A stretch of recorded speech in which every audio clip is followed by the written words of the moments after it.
በስተመጨረሻም ካሌብ ሞሲሳ የዝና ሰው አዲስ አበባ መግባቱን እንግዲህ መድብል አረጋግጧል። ተደውሎለት ሰምቷል ማለት ነው። አሁን ላይ ካሌብ ሊመጣ የቻለበት ምክንያት ለምንድን ነው? አንደኛ ያው ለዝና ሲደውል ዝናን ስላላገኘውና ዝና ቀኝ እጁ ስለሆነ እንደተያዘበት ስላወቀ አሁን ላይ ዝናን ለማስለቀቅና ዝናን ከዛ ቦታ ከመድብል ነጥሎ ለመውሰድ ይህንን ነገር ያደረገ ይመስለኛል። ከውጭ ሀገር የመጣም ይመስለኛል። ስለዚህ አሁን ላይ ዝና ራሱን ማስፈታትም ሆነ ምንም ነገር ማድረግ ስላልቻለ ግዴታ ካሌብ ሞሲሳ መጥቶ ዝናን ሊያስፈታው ይሆናል ብዬ ነው ማስበው። እነ መድብል አሁን ላይ በጣም ችግር ውስጥ ገባን እያለ ነው የሚገኘው። ምክንያቱም ካሌብ እንደሚታወቀው ቀላል ሰው ሳይሆን ከባድ ሰው ስለሆነ ሌላ ችግር እንዳያመጣብን ብሎ እየፈራ ነው የሚገኘው። እናንተስ እስቲ በዚህ ጉዳይ እንዴት ነው? ካሌብን ማየት አልናፈቃችሁም? ሁልጊዜም በስልክ ስለምንሰማውና በስልክ ብቻ ስለምናዳምጠው የካሌብን ድምጽ ያው እንደ ኮምፒውተር ስለሆነ ያንን ትክክለኛ ማን እንደሆነ ካሌብና ስራው ምን እንደሆነ አሁን ላይ ግልጥ ብሎ እናያለን ብዬ ነው ማስበው። እስኪ እናንተስ በዚህ ጉዳይ ምን ታስባላችሁ? ሐሳብ አስተያየታችሁን ኮሜንት ላይ ማስቀመጣችሁን እንዳትረሱ። እንግዲህ ሌላው ጉዳይ ደግሞ ብሩኬ በስተመጨረሻም እንግዲህ ለቅድስት ቤተሰቦች ሽምግልና ተልኮ ተቀብለውታል ማለት ነው። አሁን ላይ የቅድስቴ ቤተሰቦች እንግዲህ ብሩኬን ተቀብለውታል። ሽምግልና ልኳል። ቀጣይ የሚሆነው ሰርግ ነው፣ ቀለበት ነው፣ ማድረግ ነው ወይም ደግሞ መዘጋጃ ሄዶ መፈራረም ነው ማለት ነው ባልና ሚስት ለመሆን። ከዚህ በኋላ ምንም ያግዳቸው ነገር የለም ብዬ ነው ማስበው። እንኳን ደስ አላችሁ ብሩኬ እንግዲህ የቅድስት ቤተሰቦች ስለተቀበሉትና ባል አድርገው ለቅድስት ስለሾሙት ሁላችሁም እስቲ ደስ ያላችሁ ሐሳብ አስተያየታችሁን ኮሜንት ላይ ማስቀመጣችሁን እንዳትረሱ። ምሳሌ ክፍል 158 ቶሎ እንዲለቀቅ ሁላችሁም ኮሜንት ላይ ክፍል 158 ቶሎ ይለቀቅልን በማለት ይህንን ቪዲዮ ላይክ በማድረግ ይጀምሩ።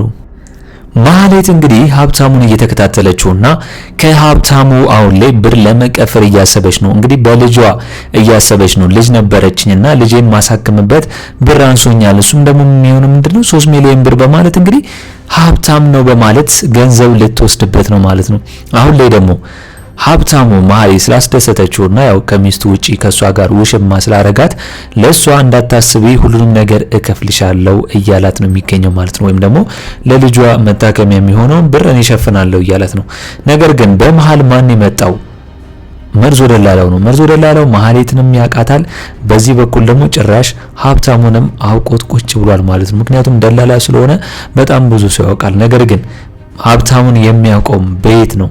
ጥሩ ስነ ምግባር እንዳለውና ከሚስቱ ውጪ ያው ከሌላ ሰው ጋር ምንም እንደሌለው ነው የሚያውቀው እንጂ አሁን ላይ ይሄ ሁላ ነገር እሱ አያውቀውም። ስለዚህ ይህንን ነገር እንግዲህ ያው በማህሌት ፊት ለማዋረድ ቢፈልግም ነገር ግን ያው ሀብታሙ ከዚህ በኋላ መርዞ ደላላው ምንም እንዳያወራና ምንም ነገር እንዳይል ብር ሰጥቶ እንግዲህ ዝም ሊያስብለው ነው ማለት ነው። የፈለከውን ያክል ብር ሰጥሃለሁ እያለው ነው። ምንም ነገር እንዳያወራ ከዚህ በኋላ መርዞ ደላላው የሚፈልገው ገንዘብ ከተሰጠው ደላላ ስለሆነ ደግሞ እሱ ገንዘቡን ብቻ ነው እንጂ የሚፈልገው ሌላ ነገር ምንም እንደማይፈልግ ይታወቃል። ስለዚህ መርዞ ደላላው ሁለቱም ነው እንግዲህ ሊሰጡት የተስማሙት። በዚህ ጋር ማህሌት እንግዲህ ያው የማህሌትን ጸባይ ስለሚያውቅና ምን እንዳለ የሷን መረጃ ሙሉ በሙሉ ያው ከኤፍራታ ጋር ስለሚሆን ቀድሞም ስለሰማ በሀብታሙ ፊት እንዳላዋርድሽ ማዋርድሽ እንዳይመስልሽ፣ ስለዚህ ገንዘብ ምን ደራደር ከሆነ ነው ብላ ነው ራሷ ማህሌት ስለ ማህሌት እንዳይወራባት ብላ ከመርዞ ደላላ ጋር ልታወራና ልትስማማ የቻለችው ማለት ነው። ነገር ግን አሁን ላይ በዚህ በኩል መርዞ ደላላው ከባለ ሀብቱ በዚህ በኩል ከማህሌት ሊወስድ ነው ማለት ነው ገንዘቡን። እንግዲህ ማህሌት ጭራሽ አሁን ላይ ያንን ገንዘብ ከመስጠቷ በፊት ሌላ ስራ ልታሰራው እንደሆነ ነው እየነገረችው የምትገኘው ማለት ነው። አሁን ላይ ያንን ስራ ገና ልታሰራው እንደሆነና ገንዘቡን ደግሞ መጀመሪያ እንደማሰጠው ከዛ ስራ በኋላም እንደምሰጠው እየነገረችው ነው።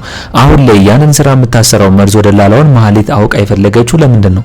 እሱን ችግር ውስጥ ለማስገባት ነው ወይም አሁን ላይ የሚሰጣትን ገንዘብ ለራሷ ብቻ ለማድረግ ፈልጋ ነው? ያንን ገንዘብ ያው መርዞ ደላላው ብዙ ብር ስጭኝ እያላት ስለሆነ 300 ሺህ ብር ያክል ስጭኝ ካልሆነ አወራብሻለሁ እናገርብሻለሁ እያለ እያስፈራራት ነው ማለት ነው።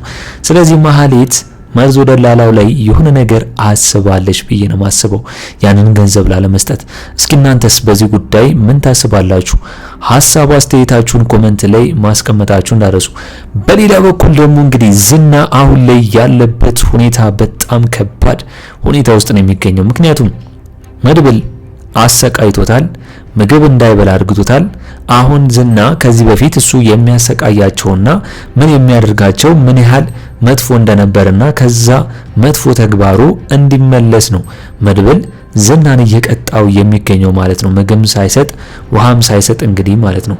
ነገር ግን በዚህ ሁኔታ ውስጥ ግን ያው መድብል ለብሩኬ ሽምግልና ተፍተፍ እያለ ስለነበረ ዝና ለመሞት ጫፍ እንደነበረ ነው። ምግብ ካልበላና ውሃ ካልጠጣ ለመሞት ትንሽ ቀርቶት ነበር ማለት ነው። ያው ዶክተር አምጥተው ነው ከሞት ያተረፉት ዝናን።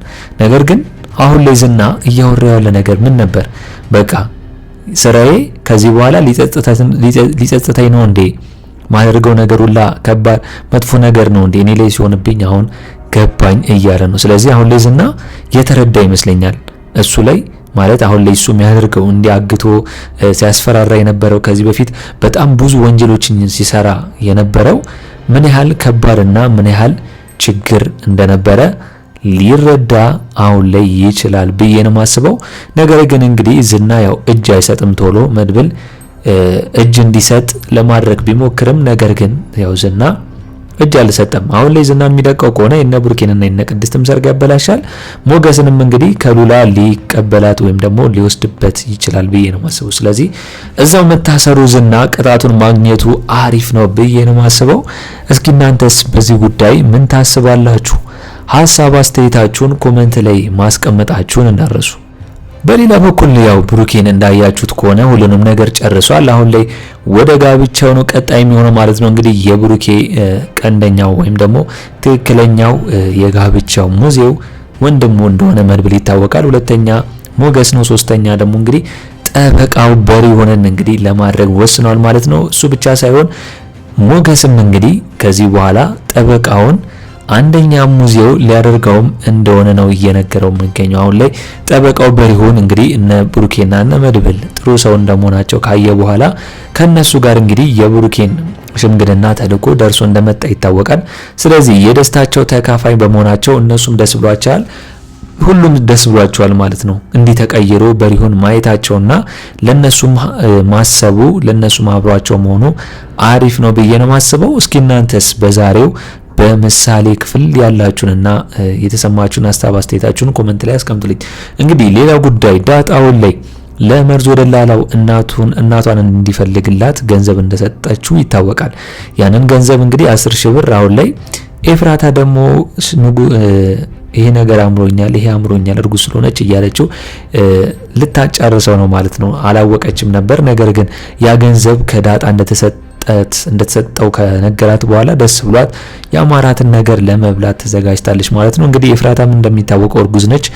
እስቲ ሁላችሁም በነጻ ይገላግላት ወይም ደግሞ እመቤቴ ትከተላት አጠገቧቱን ብላችሁ መረቋት። ኤፍራታም የመርዞ ደላላውን የማይታወቅ እንግዲህ ያው የመርዞ ደላላውን ልጅ ተወልደዋለች ብለን እናስባለን።